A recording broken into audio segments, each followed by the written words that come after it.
Well, good evening, all. Ira Epstein, and here we are with your Spider ETF stock market wrap-up, and this wrap-up is for the evening of Tuesday, the 24th of September, 2024. Well, once China pulled the bazooka out and fired away, which we talked about, game over. The markets just took off. If you watch my morning updates and so on, I was talking about it. They cut their bank reserve requirement. They said they're going to do another series of that before December ends. They cut 7-day repo rates. They are claiming that mortgage rates are coming down. Those that have mortgages will see a reduction. They didn't say by how much, though. They pulled and said if you want to buy a second home, instead of X down payment, you can now put down 15%. Those are just some of the things. But then they pulled out one squeaker here that I don't think the market expected. The bank is going to enter in and support stock prices. Okay. I never thought that their prices were real anyways, and I think that just is going to prove more of it, all right?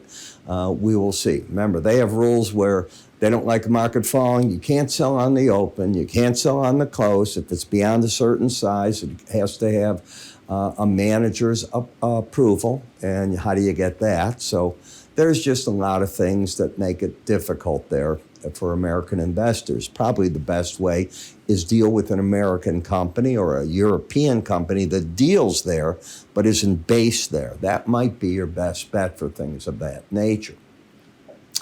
As for the marketplace today itself, Tesla, it got up at a point today where it's actually positive for the year. Remember, the stock market's up 20%, so this has not had a good year.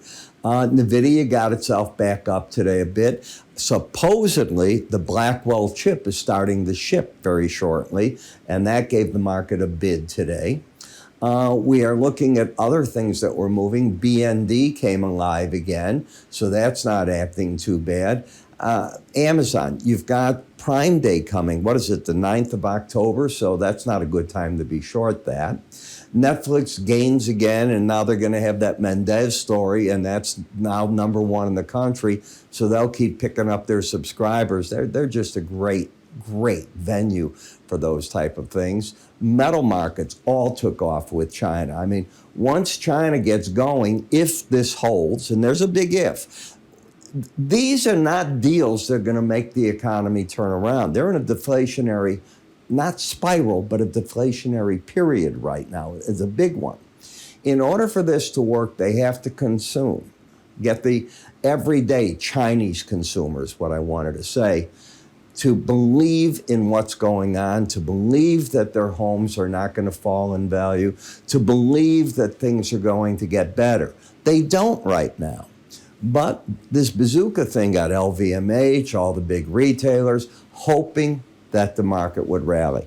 Now you got to prove it, and you watch. I predict there'll be another bazooka shot like this again. It's needed. You got to keep going until you don't have to keep going. When we look at Restoration Hardware, when you look at Home Depot, when you look at Lowe's, any of these companies, keep in the back of your mind that as the U.S. interest rates keep falling, people will eventually start buying. Now, do I think you should buy that with this big gap in it? I don't, all right? I've mentioned that to you already. When I brought it on this week, I was fearful that it had already spent itself, and so far it hasn't gone anywhere since I began covering it on Friday. Here we are 3-4 days later. You haven't gone anywhere in the market, and that's my point. When I look at where the market's got support, it's certainly the 18-day average in this gap area. I don't know if you'll fill that gap, but it makes sense to me that you should. When I look at where the resistance is, you ran the Bollinger Band for a bit, now you're falling with it. The question is, are you going to embed? So if you embed, it requires how many days over the 80 level? 3. You had it today. You had it yesterday. Did we have this on Friday? And the answer is yes. Did we have it the day before? Yeah. So you're fully embedded and you're not going anywhere. You've been that way for a bit. I'm a little nervous with that, all right? I don't like the gap under the market. From me, I'd be standing back. I said that I thought you'd probably climb back into the Bollinger Band in Rivian yesterday, but if you embed here and you haven't done it yet, you might be looking at $10 before it's done. This is not good action when you do a play like this. It wasn't the breakout of the sideways action because you didn't get 2 days in a row right at the bottom like you did here where you closed on the low. Instead, the market came back to challenge. But you can turn into what we call the gorilla glue trade. It's when the market has no pizzazz, no verve to the upside. And what it does is it hangs on that band, and as it falls, it embeds, and as it embeds, it feeds on itself till there's nothing left to feed on. In CrowdStrike, I think this market peaked out here. We talked about that during the past 3 days or so. Overbought into the first challenge of the 200-day in this number. No, I do not think we're going to revisit here. Yes, I think this is a good company, real good company. I think they're behind their problem. I think breaks in the market when you're not overbought are going to look interesting. Uranium, need I say any more? You know, once you saw Microsoft and Constellation do a deal, and today we saw our energy secretary talking about that the government's open to more mini nuclear reactors possibly being built. We're going to have big demand usage. If you look at what the U.S. is now, and as these AI centers get built, you're going to have probably another 10% demand. So somewhere along the line, and she said it, you got to build grids to handle it, more power line areas that can handle this through there. Nuclear is a clean energy. Suddenly, we're no longer back to the 3 Mile Island screw up. We're back to, well, 40 years have gone by, 50 years. The market's a different type of market. We're not Japan. We're not on the fault lines like they are. Is this a good thing? I personally think it is. I think you're not going to get back down here for a long time. So I'm looking at breaks in the market as potential buying opportunities. Dell, as I said, I thought it was going to have trouble here. I wouldn't be surprised if you end up back at the 18-day average for us to make decisions. I didn't like KB Homes. At the end of the day, they came out with their earnings and bingo, the stock went right down. We know why that is, all right? Very simply, it depends on which segment of the market you're in.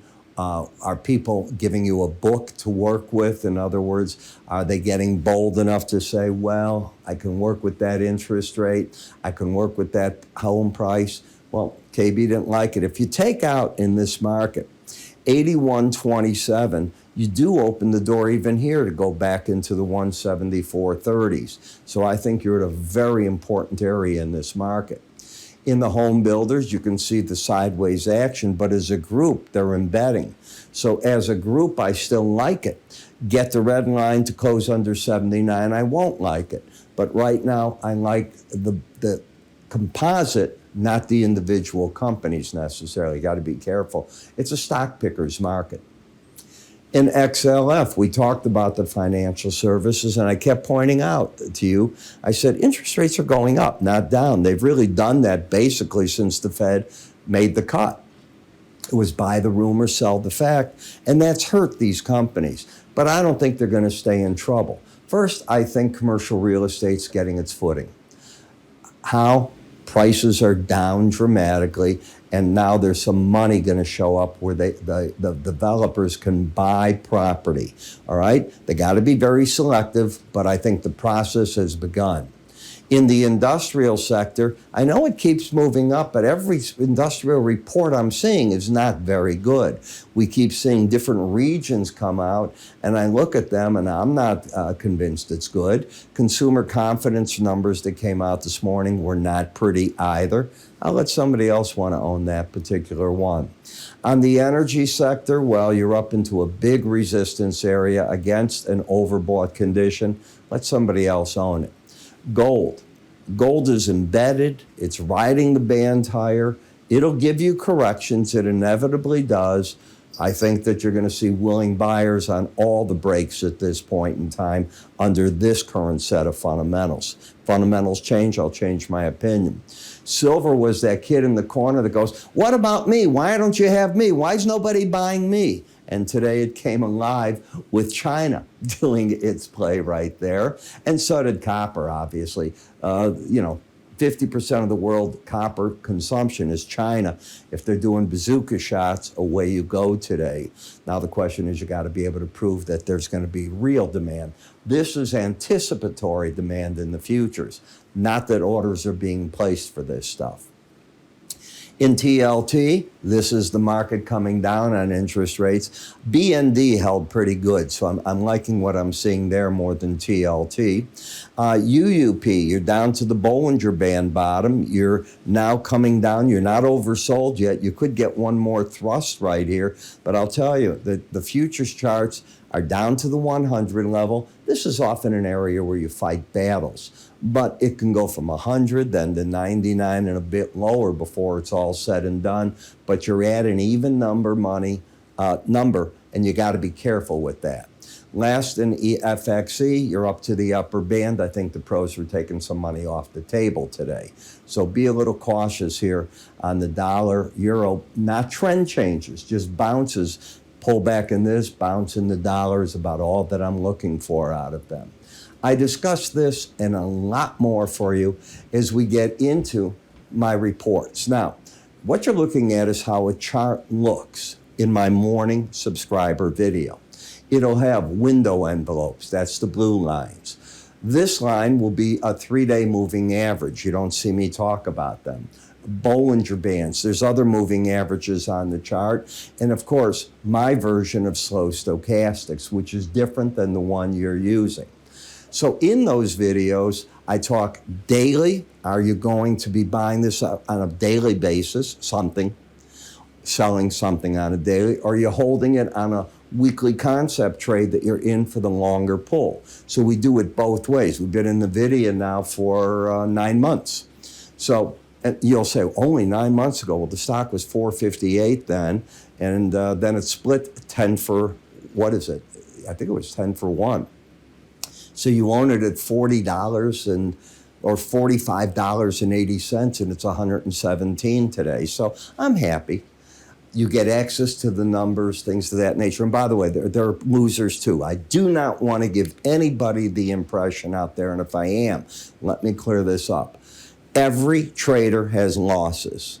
I'm sure that you don't, but all of us that are real in the market will have winners, and then we have losers. What I don't want to do is be one of the guys that, well, I bought this, I'm going to forget that I own it, I'll put it in my trust or whatever it is, and when it comes back, that's going to be great, and I'll look like a hero, and if it doesn't, I can say, I can't remember why I decided to hold on to that, but I shouldn't have. All right.